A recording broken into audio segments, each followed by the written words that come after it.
It was a refi market, man. Yeah. Rates were at 17%. They dropped down to 9. Don't say that. Into 7. Yes. You know what I mean? You called through the phone book. Hey, I remember. That's right. Yep. Hey, Betty. This is Anthony from Mortgage. Calling to see if you're interested in saving some money today. Oh, you don't have a job? That's okay. We can still help.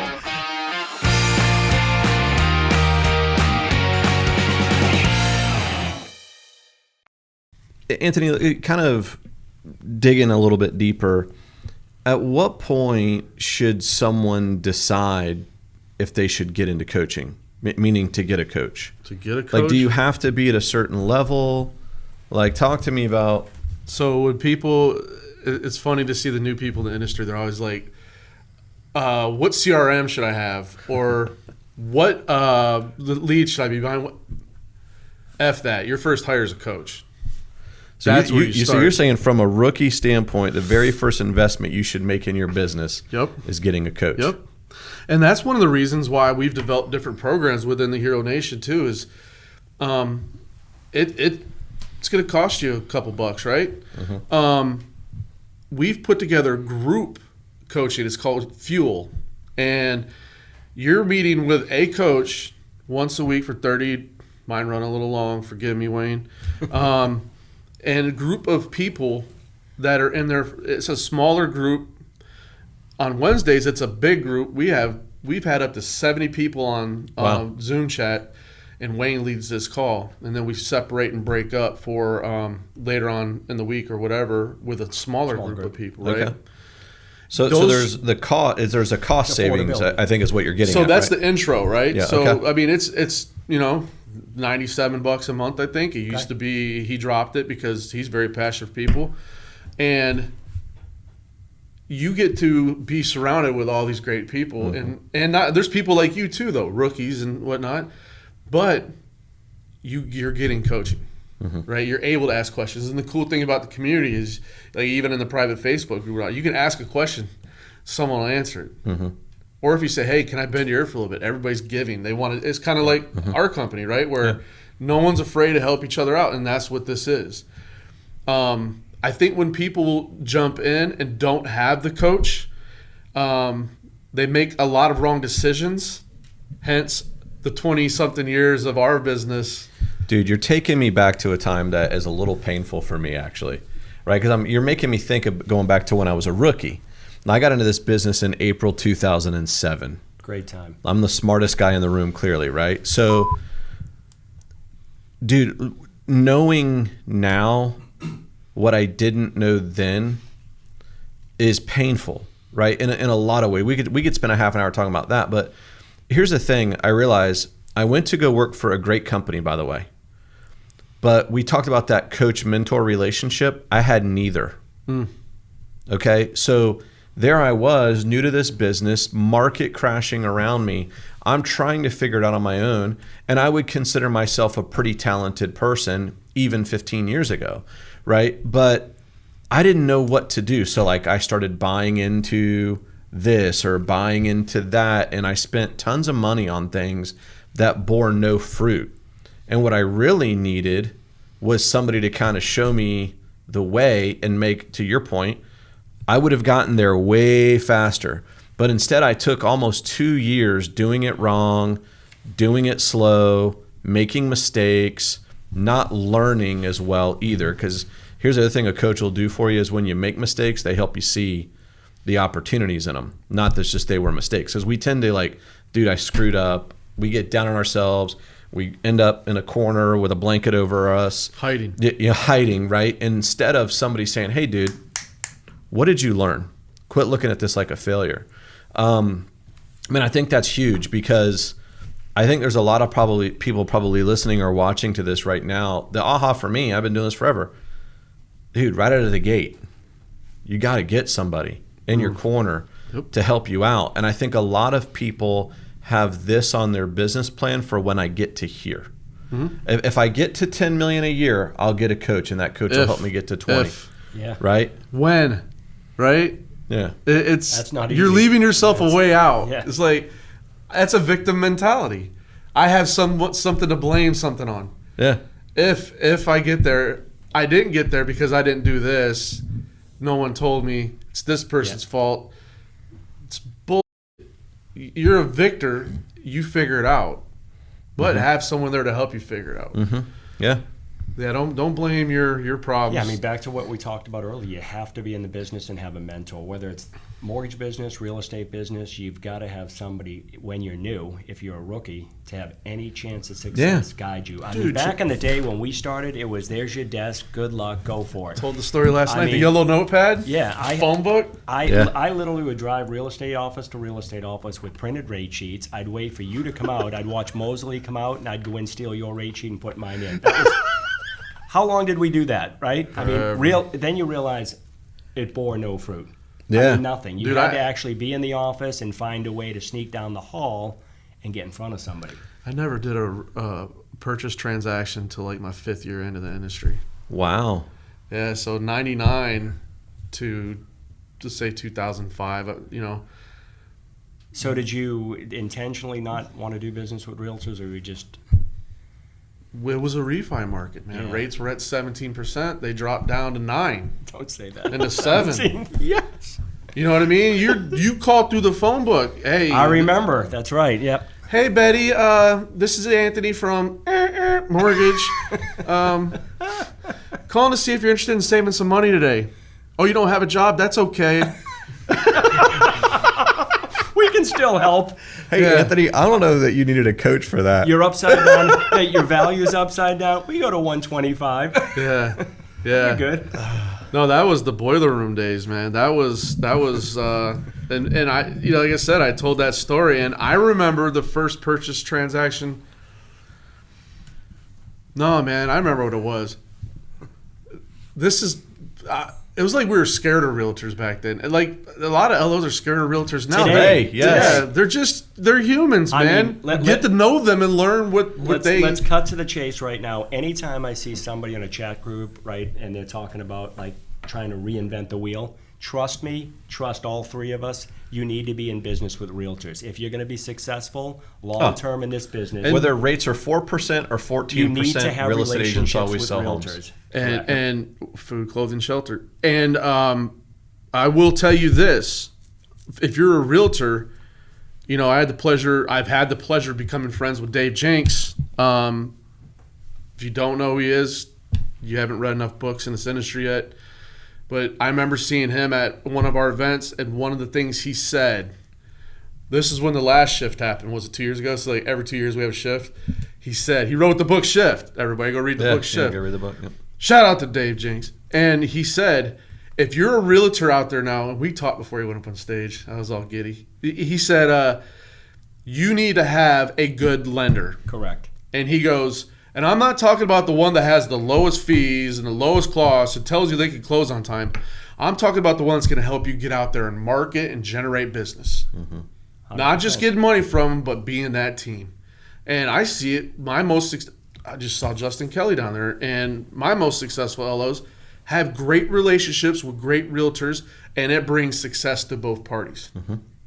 Yeah. Right? Yeah. It's a true partnership. Yeah. There's a system there. They know what the system is. And if you're not connected and have that fluid system, the consumer feels it. Mm-hmm. And if the consumer doesn't have a good time, guess what? They leave you. Or you never get a referral. Correct. Your database is the most important thing you have. For every 15 people in your database, you should get one transaction a year.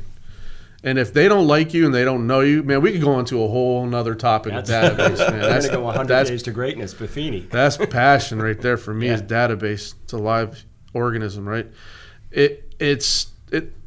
Quit looking at realtors as a paycheck. Realtors quit looking at the LO as a paycheck. Like, everybody look at it for what it is. We're servants. We're providers of a service to people that need assistance. And when everybody starts figuring that out and presenting that way, you take away the sale, which you're still selling, but the block that no one wants to sell, no one wants to be pushy. You're taking all that away. And when everybody's just trying to help each other, just automatically birds just start floating, dolphins start chirping. Butterflies. It's great. Unicorns. So I have an important question to ask you since we're talking about unicorns. Yeah. Where's the unicorn head? Couldn't fit it in my carry-on, man. I couldn't fit it on my carry-on. She's chilling right now. She keeps my printer copier warm. That's good. That's good. Yep. So Anthony, I think one of the things in coaching too, people are fearful of accountability. Definitely. What does that look like in coaching? Dude, there's some how do you put that at ease, I guess? If you're afraid of accountability, then you don't really know what you want. Okay. That means you're not clear on what you want. Because if you really wanted something, you would do it. You would do it. Yep. And so when you're not accountable to that, you're probably not telling yourself the truth. You might be misleading yourself. And then that's when I would go back with somebody and say, all right, look, is this really what you wanted? What needs to change? What is it going to look like 3 months from now if you don't figure this out? Right. How is that going to affect you a year from now? Who are you affecting other than yourself? Who depends on you? And through the right questioning, you can determine what someone's real truth is. Like, I'm going to be honest with you. Would I love to be a millionaire someday? Absolutely. But I am not as driven by money as some others.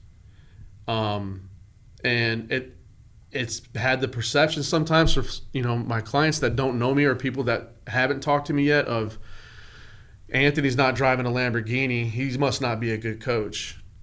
That's BS, because my want is different than what your want is. Mm-hmm. I am on my journey, and with the help of Wayne, I think I'm probably in the best spot I've been in throughout my career. And it's not the most money I've ever made in my career. Yeah. Well, I think, whenever we make money, the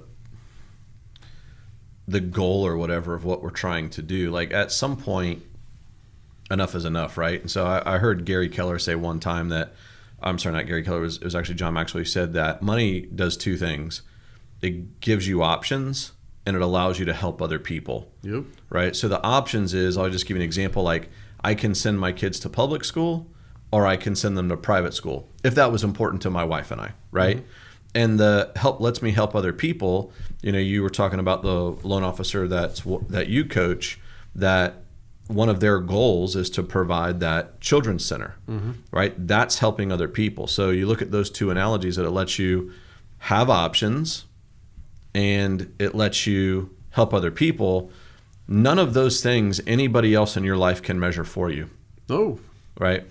And so, but the point I'm trying to make is, if you focus on the activities, right, the finances take care of themselves. Dude, the goal happens. Correct. Yeah. Right? If you focus on the activities and the plan, right, with the clarity that you're talking to, just that, you'll never worry about the finances again. Yeah. And you'll win. Yeah. And you'll feel fulfilled because, on your week, your day of reflection back on your week, you're like, oh, did I get all my stuff? Look at all the check marks. It's a bonus. It's a bonus. And, that's why another thing people should be starting their day with is what are the three things that you're the most grateful for? What are the three things that you have to do today? What are my three most important? Must-dos, yeah. And then what did I learn? And what did I learn was, how did I mess up today, right? But what did I learn? Yeah. Right? And then at night, what are you grateful for? And the perspective that you get is like you started with was, give me some wins. Our call, I'm not going to lie, y'all. Our call every Monday morning. Yep. It's who's got some wins for me? Who's got some wins? And I'm not going to lie to you. It happens on some of our coaching calls too, where everybody just sits there. Mm-hmm. And it's who's going first, yeah. People are afraid to brag. And you're right. This goes back to the pain thing, but allow yourself some grace, man. Run your own race and enjoy the good stuff around. I'm self-censoring. Enjoy the good stuff around you, man. Yeah. Like it's okay to have fun. It's okay to that you did well. It's okay that you got a loan closed on time, or that you did a loan no one else could do. It's okay that you sold this house that's been on the market. It's all okay. Yeah. Tell the story, right? Yeah, and I think, part of the reason I like to do that is, so a lot of times there are wins that we have within our days and weeks that ultimately don't lead to the accomplishment of a goal.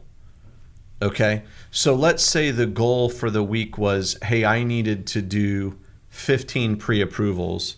If I do 15 pre-approvals a week consistently, I'll reach my goal of closing however many loans a week, right? But even if you only did 10, so you don't get to say, hey, my win for the week was I did my 15 pre-approvals, you only did 10. Chances are you had some wins in the week that are going to help you get to the 15 down the road, right? They laid the groundwork for it. Or maybe you learned something from it. Maybe it was you finally had a breakthrough, whatever it is. But like, there's little things that happen underneath all of the I just hit a goal. You know what I mean? I do. And so, like, from our perspective, like, we love to add value to people, right? And we think that's really important. And we also feel like, hey, I'll just be real honest. We think we're the greatest, biggest, baddest mortgage company on the planet. And we want to tell that story to as many people as we can. But we don't do that every day or every week. But a lot of times we do a lot of things that set that up. Mm-hmm. And there's wins in that too. And I think that's where, like, from a salesperson's perspective, if they look at the end of the month, John and I, we were talking about this earlier, if we're only measuring our wins at the end of the month, right. We only measure that 12 times a year. If we're only measuring them once a month, right? But if we're taking a stop and looking at it every week, we're measuring those wins 52 times a year. Or if you wanted to, you could say 365 days a year. So it's just about a shift in mindset. This mindset. But it's about realizing or knowing what's around you too. And one thing that's fascinating, I was talking to someone about last week. She got totally beat up on this deal. It was horrible. She made a bad mistake. She did. We were talking. I was like, well, how many lives have you changed this year? Like, let's say the scope of things, man. You're closing 10 loans a month. You have one mistake every 4 months. Anthony's going to preach right here.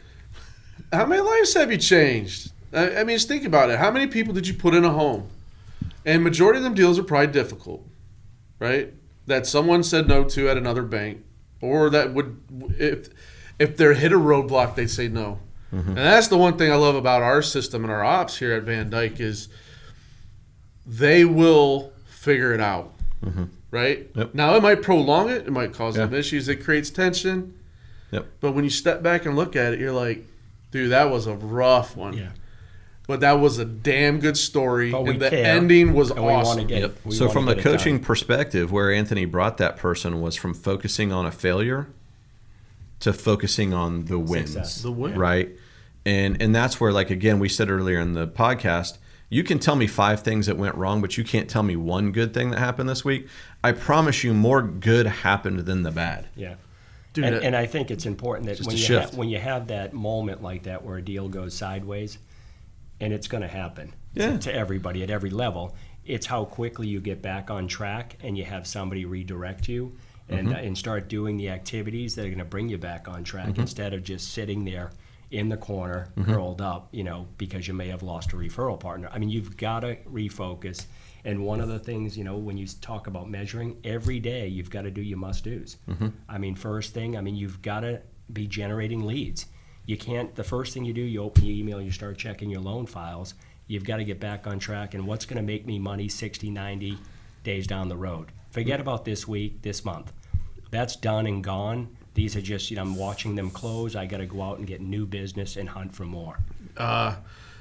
We call it action and reaction activities. Yep. Right? So if you don't do those must-dos every day, and we've seen it. There's a guy in the Hero Nation. His name's Ken.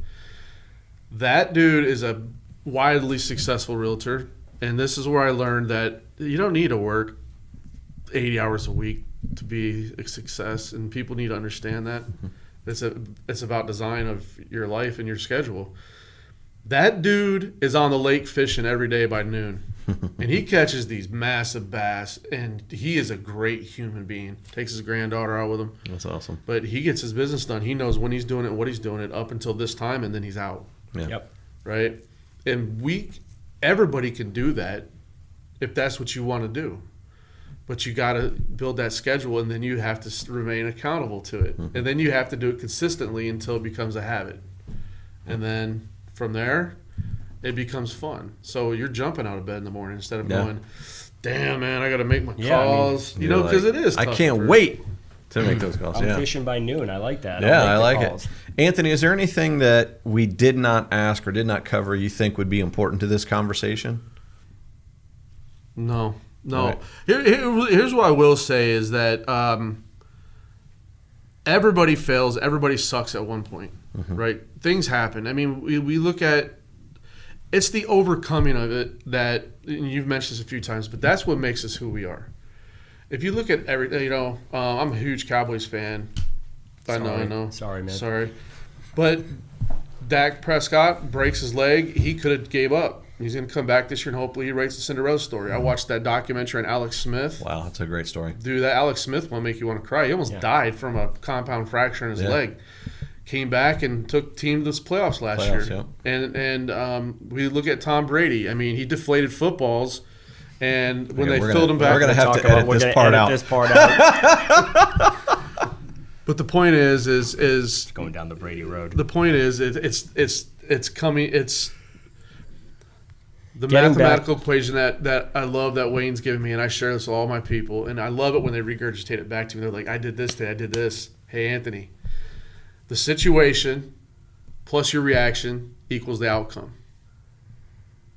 I like it. And so every time you're in the future now and you're thinking like you're getting yelled at or screamed at or something, just remember, I control the outcome. Nice. And if you control that outcome, it's amazing what happens. Nice. And you feel like a freaking Jedi afterwards. Nice. Yes. Dude, nice work, bro. Job, Thanks man. for joining us. Thank you, man. Thanks for having me. All right, so that's a wrap on another episode of the Context to Contracts podcast. On behalf of John Jones, Anthony Mosley, I'm Bryan Lovell, and we want you to know if there's anything that you need, we're always here to serve.